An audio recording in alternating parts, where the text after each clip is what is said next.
요즘은 대출이 너무 안 나온다, 규제가 너무 빡세다, 내가 살 수 있는 집이 없다 라고 생각하시는 분들이 많거든요. 방법을 몰라서 못 사는 경우가 많은 것 같아요. 5천만 원으로 2026년 지금도 내 집 마련을 할 수 있습니다. 진짜 지금도 집을 살 수 있다고 생각하세요? 충분히 가능합니다.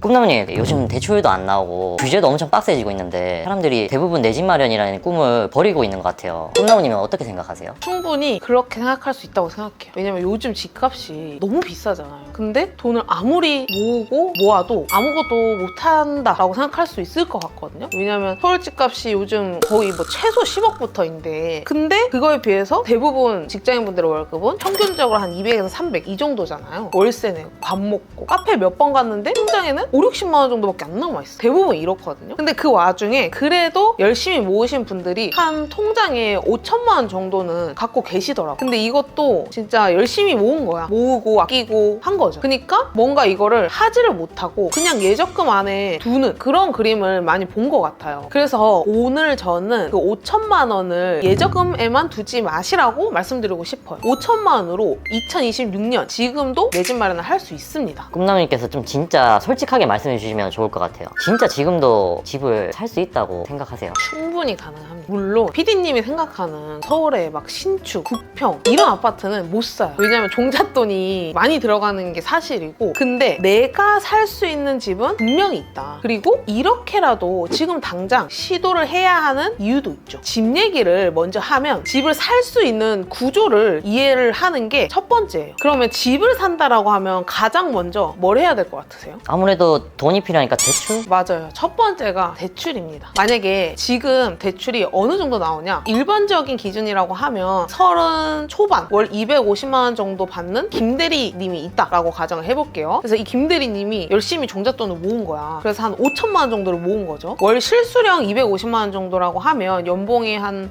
3,400, 3,500 그 정도가 되거든요. 그러면 생애 최초 대출이라는 걸 쓸 수 있어요. 무주택자라고 하면. 그럼 이거를 풀로 받는다라고 하면 얼마 정도 대출이 나오냐? 수도권이고 규제 지역이다 라고 가정을 하면 그래도 집값의 한 70% 정도는 나와요. 금액을 최대로 받는다라고 하면은 6억인데, 근데 6억을 누구나 다 받을 수 있는 건 아니에요. 왜냐하면 내 소득에 대비해서 대출이 나오거든요. 그걸 DSR이라고 하는데, 생애 최초 대출로 만약에 규제 지역에 내 집 마련을 한다라고 하면 집값의 70%, DSR 40%에서 50% 정도까지가 대출이 나와요. 그러면 내 연봉 대비해가지고 연봉이 한 3,400이라고 하면 사실 실질적으로는 최대로 받으면 2억 5천에서 3억까지도 받을 수 있거든요. 근데 문제는 집값의 최대 70%가 최대치라고 얘기를 했잖아요. 그러면 3억짜리 집을 산다고 하더라도 70%니까 2억 1천만 원 정도가 대출이 나오는 거예요. 그러면 3억에서 2억 1천만 원 대출을 받으면 남은 돈이 9천만 원이잖아요. 그러면 현금 9천만 원이 필요한 거야. 근데 이 김대리님은 5천만 원밖에 없는 거예요. 그러면 현실적으로 수도권에 한 2억 정도짜리 집을 산다라고 하면 그래도 2억의 70%인 1억 4천이 대출로 나오잖아요. 그래도 6천만 원이 필요한 거예요. 그래서 한 1억 5천에서 2억 정도 사이에 집을 살 수 있다라는 겁니다. 아니 근데 수도권에서 1억 5천에서 2억짜리 집이 있나요? 요즘 오피스텔도 이것보다는 엄청 비쌀 것 같은데. 맞아요. 없습니다. 그래서 이제 신용대출을 받는 옵션이 있습니다. 근데 신용대출이라고 하면 좀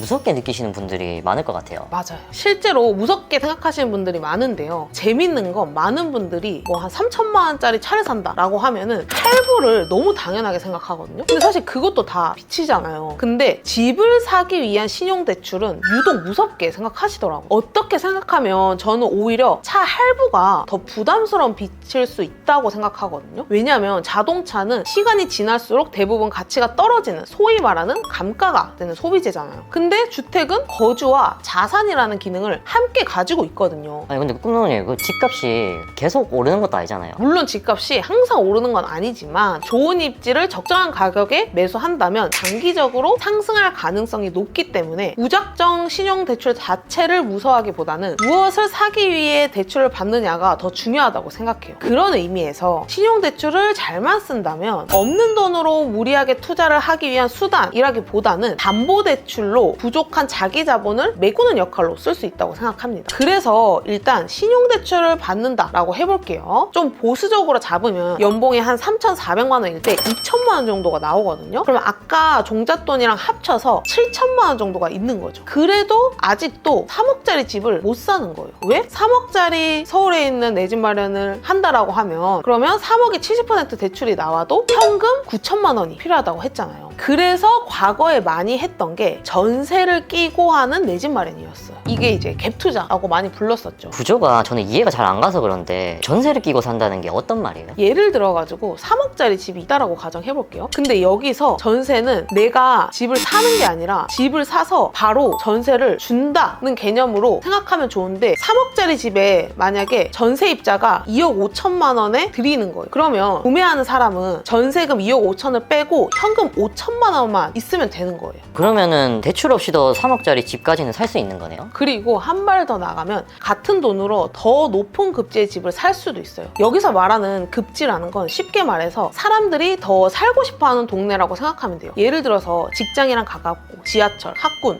생활 인프라가 잘 갖춰진 곳일수록 당연히 수요가 많겠죠. 그래서 강남, 서초, 용산, 송파 이런 데를 1급지라고 한다면 성동, 마포, 광진, 영등포 이 라인이 한 2급지 정도가 되는 거예요. 같은 서울이라도 강북, 도봉, 금천, 구로 이런 곳들은 상대적으로 급지가 낮은 편이고요. 급지가 높을수록 실수요뿐만 아니라 투자 수요까지 받쳐줘요. 이게 무슨 말이냐면 하락장에도 잘 안 떨어지고 상승장에는 가장 먼저 치고 올라간다라는 거죠. 그런데 반대로 급지가 낮으면 오르는데도 제일 나중에 오르거든요. 근데 반대로 떨어질 때는 오히려 가장 먼저 떨어져요. 그래서 같은 돈이라도 어떤 급지의 집을 사느냐에 따라 몇 년 뒤의 결과가 완전히 달라져요. 결국 수요가 많은 곳에 집을 사야 집값이 오르는 거고 결국 가격에 모든 것이 반영됩니다. 그래서 집이 저렴하다는 건 다 그만한 이유가 있어서인 거라 안 그래도 집값이 크게 떨어지고 있지 않은 지금 같은 시기에 4억 미만의 아파트다? 솔직히 사는 걸 추천드리지는 않아요. 지금 갭 투자가 안 되지 않나요?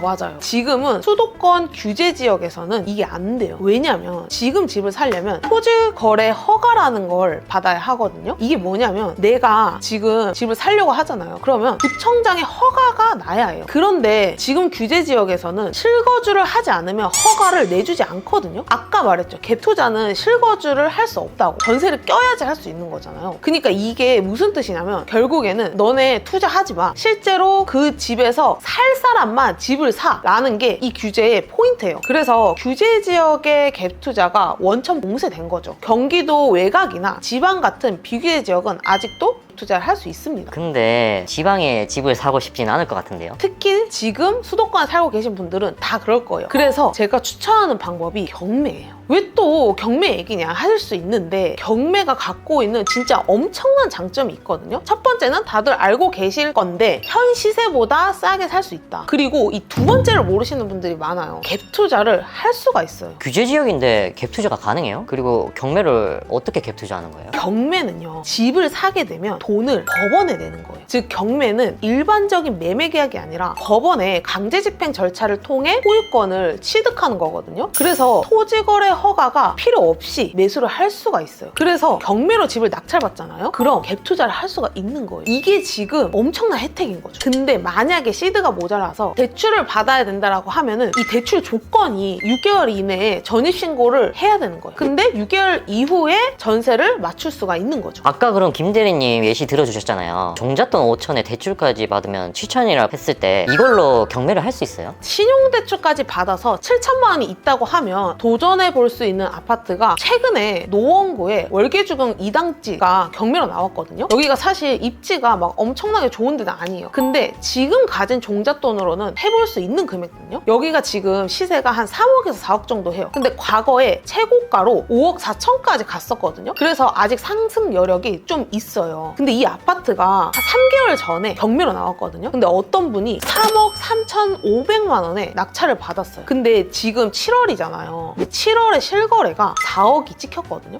그럼 3억 3천에 낙찰을 받았는데 이미 실거래가 4억. 그러니까 최소 3개월 만에 시세 차익을 한 6천에서 7천만 원 정도를 보신 거죠. 이거를 내가 경매로 낙찰받는다라고 하면 시드가 얼마 필요하냐. 3억 3,500만 원에 낙찰을 받았잖아요. 근데 무주택자잖아요. 그러면 경매로 대출 받을 때도 똑같이 생애 최초 대출을 쓸 수가 있어요. 그럼 이렇게 가정을 하면 이게 지금 감정가가 3억 8,500만 원이거든요. 법원이 감정평가서에 의뢰해서 해당 부동산의 가치를 평가한 최초 기준을 감정가라고 하거든요. 근데 대출이 경매 같은 경우에는 감정가 기준으로 나와요. 그래서 이 아파트가 감정가가 3억 8,500만 원이었어요. 그래서 여기 한 70% 정도가 생애 최초 대출로 나와요. 이 경매 대출도 생애 최초 대출이 나오거든요. 그러면은 2억 6,900만 원이잖아요. 근데 감정가가 3억 8,500만 원인 거고 낙찰가는 3억 3,500이요. 그래서 3억 3,500에서 대출 2억 6,900만 원을 빼면 한 6,500만 원 정도가 필요한 거예요. 근데 경매를 통해 부동산을 낙찰받고 나면 부대 비용이라는 게 발생해요. 취득세, 명도비, 미납관리비 이런 것들 등등 해서 이 아파트 같은 경우는 단기로 매도를 하는 게 아니라 내 집 마련을 하기 위해서 매수를 한 거잖아요. 그래서 한 1,000만 원 정도를 잡으면 될 것 같아요. 그러면 최종적으로 현금 한 7,500만 원 정도로 서울에 4억짜리 내 집 마련이 가능한 겁니다. 생애 최초 대출에 신용대출까지 대출만 2억 9천이 있는 건데 이자가 만만치 않은 거 아니에요? 맞아요. 그래서 평균 어느 정도 이자가 나가냐면 지금 한 이율을 4.5%에서 5% 정도 잡으면 되거든요. 신용대출 2천만 원 정도였고 담보대출 2억 6,900만 원 정도라고 가정을 했잖아요. 그러면 이 사람의 대출이 2억 8,900인 거예요. 한 2억 9천 정도라고 잡으면 월 이자가 한 110만 원에서 120만 원 정도 나간다고 봐야 해요. 근데 이자 비용이 부담이 된다라고 하면 일단은 대출을 받고 전입신고를 해놓고 6개월 뒤에 전세를 맞추면 되는 거예요. 근데 지금 이 아파트가 전세가 2억 4천만 원까지 올라왔어요. 근데 지금 전세가 씨가 말랐거든요. 그러다 보니까 전세는 앞으로 더 올라갈 확률이 높아요. 그래서 내가 대출을 2억 7천만 원 정도 받았기 때문에 조금 더 기다렸다가 전세가 더 오르면 그때 돼서 전세로 전환을 해도 되는 거죠. 그러면 대출이 이제 다 갚게 되는 거예요. 그 전세금으로. 그래서 이런 아파트를 한 2년 정도 갖고 있다가 한 1억 정도의 시세 차익을 벌게 되면 비과세를 받을 수 있거든요. 1주택자는. 그러면 바로 한 5억에서 6억대 아파트로 또 점프가 가능한 거예요. 이렇게 설명해 주시니까 생각보다 많이 복잡하진 않네요. 그쵸. 많은 분들이 지금 본인의 종잣돈이 적어서 아니면 요즘은 대출이 너무 안 나온다. 규제가 너무 빡세다. 집값이 너무 올라서 내가 살 수 있는 집이 없다 라고 생각하시는 분들이 많거든요. 근데 저는 실제로는 방법을 몰라서 못 사는 경우가 많은 것 같아요. 시드가 막 1억, 2억이 넘는데도 부동산은 엄두도 못 낸다고 생각하시더라고요. 근데 시드가 한 2억 있다? 그럼 솔직히 진짜 좋은 집 살 수 있거든요. 물론 오늘 보여드린 사례가 모든 사람에게 정답은 아닐 수 있을 거예요. 당연히 대출도 감당할 수 있는 수준이어야 하고 경매도 공부 없이 무작정 하면 안 되고요. 그런데 집값이 비싸다고 포기하면 평생 집을 살 수 없을 거예요. 집값이 떨어져도 내가 원하는 만큼은 안 떨어질 거고 항상 그거 대비해서 돈은 부족하거든요. 반대로 내 상황에 가능한 방법을 찾기 시작하면 시장의 흐름을 기다리기보다는 훨씬 더 빨리 내 집 마련을 하실 수 있어요. 돈이 없어서 못한다가 아니라 내 상황에서 가능한 방법이 뭘까라는 질문을 해보시고 지금 내가 갖고 있는 돈, 신용대출을 받으면 받을 수 있는 금액 그리고 생애 최초를 활용하는 방법까지 오늘 한번 계산이라도 해보면 좋을 것 같아요. 그럼 일단 내가 몇 억짜리 집을 노려볼 수 있는지 계산이라도 나오거든요. 지금 이 영상을 보시는 여러분들도 내 집 마련에 대해서 궁금한 점 댓글로 다 달아주세요. 제가 다음 영상에 여러분의 질문들에 답변도 전부 해드리도록 하겠습니다. 그럼 다음 영상에서 만나요. 안녕!